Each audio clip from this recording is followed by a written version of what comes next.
I find that sometimes it's hard to make that switch, right?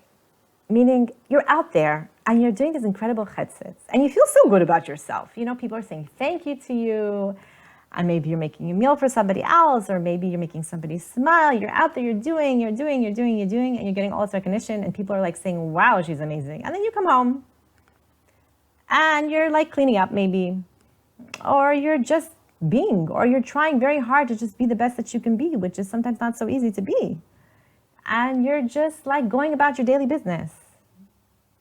No one's really applauding you. No one's giving you much recognition, you know? Maybe you're making dinner, maybe you're making lunch. I don't know. You're home, you're doing, you're trying. It's hard. So I'm gonna tell you something. This week's Parshat, we have the key. It shows us, mamash in the Torah, what's the ikar, what's the importance, and really where our greatness lies, which is actually, believe it or not, in the home. Where do we see it from? Eliezer, the trusted servant of Avram, goes on a mission. He's gonna find a wife for Yitzchak, Avram's son. He stops, 1 minute.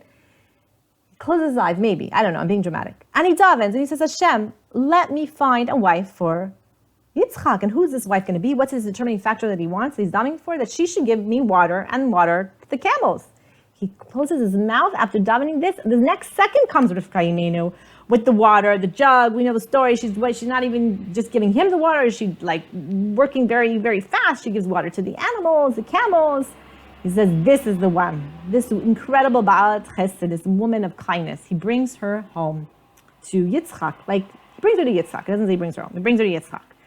Okay, Yitzchak sees her, and there's no all of a sudden, like, we don't see fireworks. We don't see that there's going to be that. Where's the chuppah? No, what happens? The Torah tells us a very specific sequence of events. It says that first, Yitzchak brings her, Rivka, to the Or Sarah, his mother's tent.